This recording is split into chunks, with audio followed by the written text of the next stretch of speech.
थोड़ा सा विजिलेंट होके रहिएगा। उसके बाद मैं पूछूंगा कि मेरे स्टाफ को कितनी ब्रीफिंग से कितना कोई फ़ायदा हुआ है, या जो इन्होंने कहा वो हमें पता भी है, या बस हम वैसे ही इम्तिहान करवा दें। Thank you.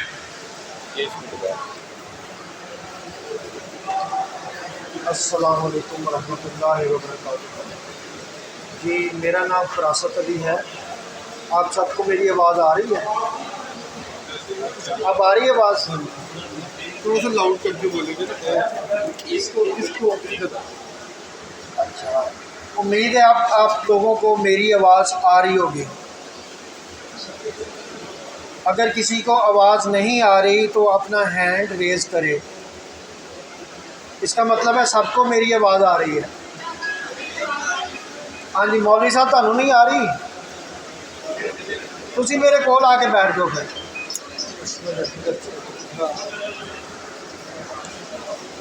अब आ रही है आवाज़? अच्छा कि फ़र्स्ट ऑफ ऑल हमने जो है अपना सेंटर वो प्रिपेयर करना है।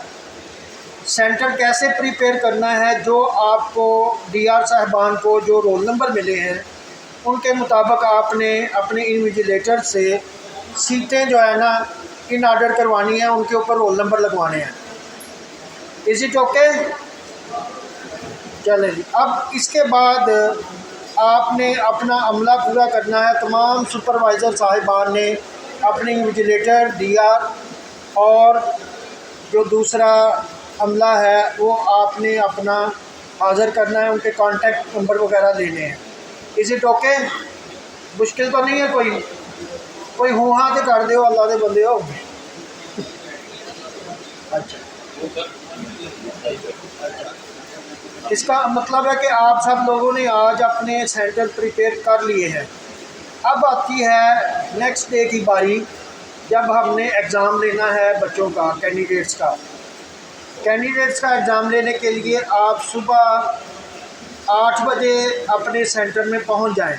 सारा अमला सुबह 8 बजे अपने सेंटर में पहुंच जाए। पहुंचने के बाद आप अपने जो स्टाफ है उनकी अटेंडेंस मार्क करवाएं। अटेंडेंस मार्क करवाने के बाद 9 बजे कैंडिडेट्स अलाउ हो जाएंगे ताकि वो एग्ज़ामिनेशन सेंटर में आके अपनी सीटों पे बैठ सके। जो आपने लिस्टें, रोल नंबर की लिस्टें लगाई होंगी अपने हॉल के बाहर तरतीब के साथ, वैसे आपने हर कैंडिडेट का CNIC चेक करना है और CNIC उनका जो है वो उनकी रोल नंबर स्लिप के मुताबिक होना चाहिए। Is it okay? अच्छा, अब आ रही है आवाज़ आप लोगों को? चले, अब मेरे भाइयों ने अपने जो कैंडिडेट्स हैं उनकी अटेंडेंस मार्क करनी है। अटेंडेंस सीटों के मुताबिक उनको सिटिंग करने के बाद उनकी अटेंडेंस मार्क करें। फिर आपको क्वेश्चन पेपर मिल जाएंगे। जो सुपरवाइज़र साहबान हैं उनको रिप्रेजेंटेटिव्स आके क्वेश्चन पेपर देंगे जिनको आपने रिशफल करना होगा, ABC। Is it okay? वो मुश्किल काम तो नहीं है। आवाज़ आ रही है आप लोगों को या सिर्फ मुझे ही आ रही है? अच्छा, इसके बाद आपने जब एग्ज़ाम शुरू करना है, अटेंडेंस मार्क होने के फौरी बाद आपने जो आंसर शीटें हैं वो आपने क्या करनी है जी? कोई साहब बताएंगे मुझे? जफ़र साहब उसी दस दे, वो आपने कैंप ऑफिस में जमा करवा देनी है। ये आपका मिड हो गया है। Is it okay? चले, अगर आप ऐसा बोलते ना तो वो एंड तक वाले को भी आवाज़ आ रही थी। आवाज़ आ रही है जी मेरी? असल में मैं आपको बताऊं, असल में मैं हूँ टीचर डेफ बच्चों का और आप भी मेरे लिए डेफ बच्चे बने हुए हैं, तो हम तो इशारों से पढ़ाते हैं। ठीक है, अब आपको आ रही है आवाज़? आ रही?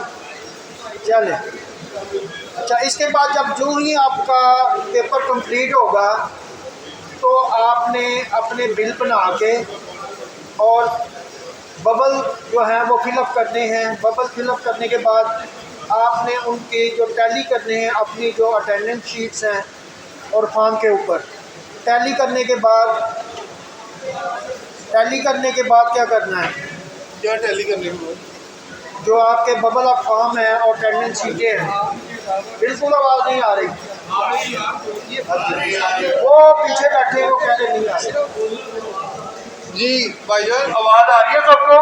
अच्छा, आपके अभी ये हमारे कॉलीग अब खड़े थे हमारे कॉलीग मोहतरम साहब आपको बता रहे थे कि इस पेपर के अंदर क्वेश्चन पेपर आंसर शीट ये बड़ी अहम चीज़ है। आप सबको पता है, कोई यहाँ पर मतलब फर्स्ट टाइम ड्यूटी नहीं कर रहा, कोई ऐसा तो नहीं है इन्विजिलेटर का फर्स्ट टाइम आया हो।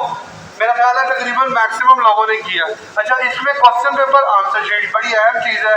ये आपने काउंट कर देने हैं तमाम अपने इन्विजिलेटर्स को और काउंट करके वापस लेने हैं। अब जो अहम चीज़ है ना कि बबल्स हैं, इसके अंदर ABCD डिफरेंट कोड्स हैं।